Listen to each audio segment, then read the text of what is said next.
नमस्कार दोस्तों, let's talk का एक एपिसोड आज फिर से रिकॉर्ड होने जा रहा है। और जो महान चैनल मेरे पास है, जिससे मेरे सोर्स जो है वो मुझे जानकारियाँ देता रहता है, उसका किसी दिन जल्दी ही मैं रिवील कर दूंगा कि कहाँ से स्टोरीज आ रही हैं। आप भी फॉलो करें उसे और मेरे तरीके ऑडियो स्टोरी सुनाना भी शुरू कर दें। मैं अपनी टीम बढ़ाना चाह रहा हूँ, तो जो भी इंटरेस्टेड हो वो आए और वीडियो या ऑडियो स्टोरी सुनाने के काम में मेरे साथ लग जाए। तो आज का जो किस्सा है वो है कल्पना कार्तिक का, और कैसे शुरू होता है, कहाँ से होता है, उसको ऐसे आप सुनते जाइए और रस लीजिए उस किस्से का। फटाफट रेडी हो जाओ, आज तुम्हें अपनी नई हीरोइन से मिलना है। चेतन आनंद ने देवानंद से कहा। चेतन कई दिनों से अपनी नेक्स्ट फिल्म बादी के लिए किसी नई लड़की को तलाश रहे थे। बादी बहुत अच्छी मूवीज में से एक है। देवानंद मेरे काफ़ी प्रिय कलाकारों में से एक है। वो आखिरी दम तक एक्टिव थे, जो कि उनके जिंदा दिली को दर्शाता है। तो इसमें कहानी कैसे मोड़ लेती है, कल्पना कार्तिक बादी के लिए कैसे सिलेक्ट हुई, उसी से जुड़ा हुआ ये किस्सा है। चेतन कई दिनों से अपनी नेक्स्ट फिल्म बादी के लिए किसी नई लड़की को तलाश रहे थे और आखिरकार उनकी तलाश मोना सिंघा नाम की शिमला की एक लड़की पर जाकर खत्म हुई थी। चेतन ने मोना सिंघा का नाम बदलकर कल्पना कार्तिक कर दिया था। मोना सिंघा शिमला के सेंट बीड्स कॉलेज के पास आउट हुई थी। वो एकदम नई थी, अपनी माँ के साथ मुंबई भी पहली दफा ही आई थी। चेतन आनंद ने मोना सिंघा और कल्पना कार्तिक व देव आनंद का एक फोटो सेशन भी अरेंज करके रखा था, जो मुंबई के हॉर्नबाई रोड स्थित अंबालाल स्टूडियो में होना था। चेतन और देव आनंद पहले YMCA हॉस्टल गए। कल्पना कार्तिक और उनकी माँ वहीं ठहरी हुई थी। उन्होंने वहां से कल्पना जी व उनकी माँ को साथ लिया। फिर स्टूडियो में फोटोशूट कंप्लीट होने के बाद देवानंद की कार से ये चारों जुहू बीच पहुंचे। चूंकि वो कल्पना कार्तिक की पहली मुंबई विजिट थी, तो मुंबई घूमने में उन्हें बड़ा मजा आ रहा था, जैसे किसी को भी आ सकता है।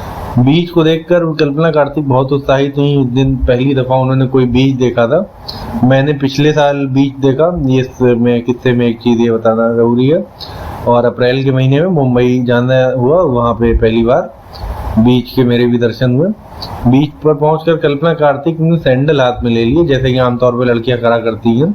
फिल्मों में बहुत बार ये सीन दिखाया जाता है, सैंडल हाथ में पकड़े हुए लड़कियां रेत पर टहलती हुई। अचानक उन्होंने शरारती निगाहों से देवानंद की तरफ देखा और फिर जोर से चिल्लाते हुए बोली, देखते हैं कौन लहरों तक सबसे पहले पहुंचता है। और फिर वो लहरों की तरफ दौड़ने लगी।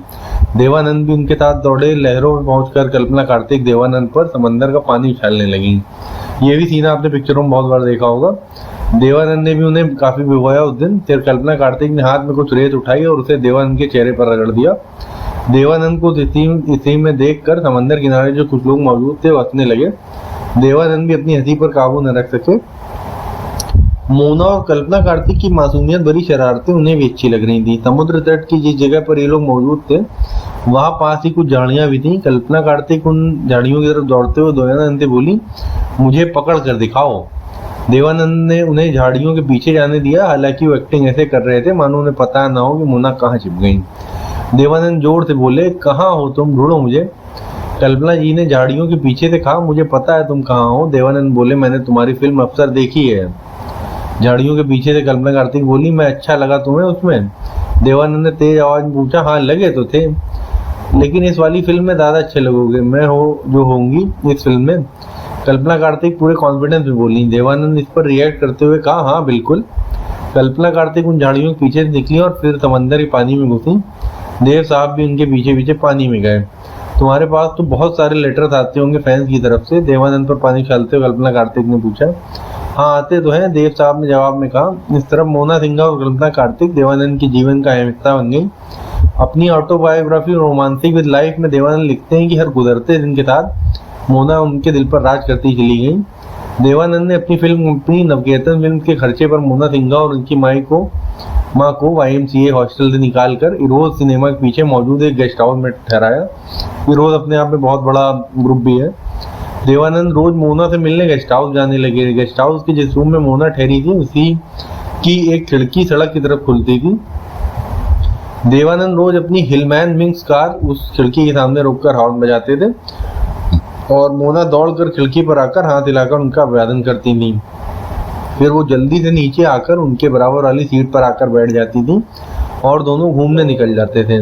अपनी ऑटोबायोग्राफी में देव साहब लिखते हैं कि उस वक्त तक वो जरा अमीर हो चुके थे, इसलिए कुछ ही वक्त बाद उन्हें उस कार को बेचकर एक नई olive green convertible Triumph car खरीद ली।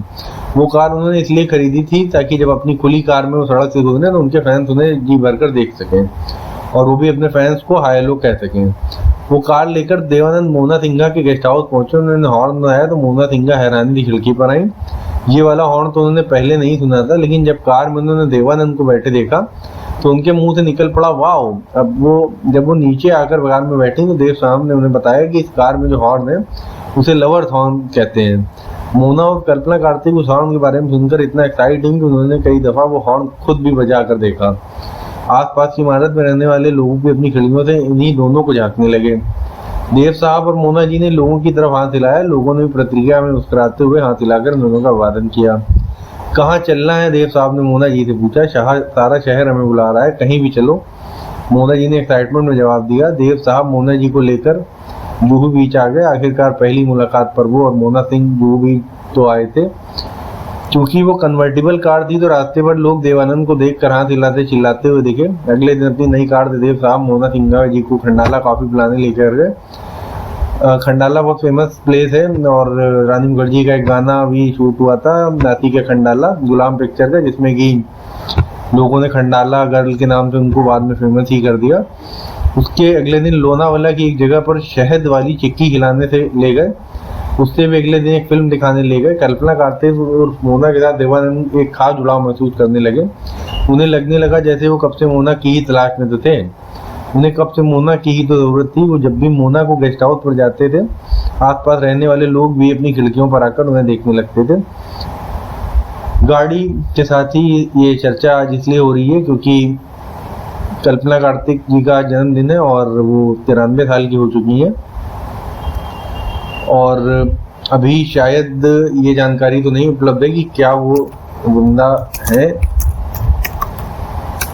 क्योंकि भूले बिसरे दौर में लोग ये आजकल भूल जाते हैं कि कौन जिंदा था कौन मर गया।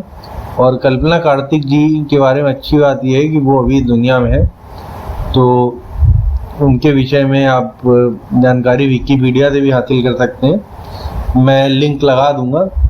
बाकी ये छोटा सा किस्सा था जो कि उनकी पहली पिक्चर से जुड़ा हुआ था और विकिपीडिया का लिंक से आप और जानकारी भी हासिल कर सकते हैं। विकिपीडिया फ्री सोर्स है जो कि अच्छी जानकारी बहुत सिंपल तरीके से आपको उपलब्ध करा देता है। बाकी मेरे पास क्लासिक किस्सों की कुछ कहानियाँ जहाँ से मिल जाती हैं वो मैं आपको सुनाता रहता हूँ। और उन्होंने अपने जीवन में सिर्फ 6 ही पिक्चरों में काम किया था। बाजी पहली थी, आंधियाँ थी, उसके बाद 52 में आई, 51 में बाती आई, उसके बाद 53 में हमसफर आई, फिर taxi driver I, house number 44 आई, फिर 9-11 आई। प्रोड्यूसर के तौर पे उन्होंने 6 फिल्मों में एसोसिएट प्रोड्यूसर के तौर पे भी काम किया था। और उनके पति या उनके बाकी जानकारी जो है वो इसमें यहाँ पे मेरे पास अभी उपलब्ध नहीं है। उन्होंने शादी करी थी, क्रिश्चियन फैमिली में वो बॉर्न हुई थी, ऐसा इसमें बताया जा रहा है। और लाइमलाइट से फिर वो दूर हो गई थी, तो अभी तो फिलहाल वो लाइमलाइट में बिल्कुल भी नहीं है। हाँ, लेकिन 90 वर्ष से पार की आयु के लोग अगर अभी दुनिया में खुशहाल तरीके से हैं तो ये बहुत बड़ी बात है। और वो पंजाबी क्रिश्चियन फैमिली से थी बेसिकली, और बटाला गुरदासपुर डिस्ट्रिक्ट से मतलब उनका रहने वाली थी वो। और जैसा कि बताया मैंने आपको, नवकेतन फिल्म्स की एक तरीके से वो लॉन्च हुई थी, जैसे कि आजकल मॉडर्न ज़माने में धर्मा प्रोडक्शंस और यशराज फिल्म्स बड़े प्रोडक्शन हाउस हैं जो लोगों को लॉन्च करा करते हैं। और उनमें जो सबसे लेटेस्ट अभी लॉन्च हुए बड़े स्टार्स हैं उनमें स्टूडेंट ऑफ द ईयर से अनन्या पांडे लॉन्च हुई, और उसके पहले आलिया भट्ट लॉन्च हुई थी, सिद्धार्थ मल्होत्रा लॉन्च हुए, और साथ ही साथ आपके वरुण धवन लॉन्च हुए। तो उसमें भी ये है कि जो बड़े कलाकार हैं वो कहीं ना कहीं बड़े प्रोडक्शन से लॉन्च होते हैं। और रणवीर सिंह जैसे कि यशराज प्रोडक्शन के साथ आए थे, अनुष्का शर्मा यशराज प्रोडक्शन से लॉन्च हुई थी। तो अपनी सबकी अपनी अपनी एक स्टोरी है जो कि जैसे मुझे किसी की इंटरेस्टिंग स्टोरी मिल जाएगी तो मैं शेयर कर दूंगा। क्योंकि आज इनका जन्मदिन था तो इनको हैप्पी बर्थडे, और लंबी उम्र की ईश्वर से कामना करी जाती है इनकी।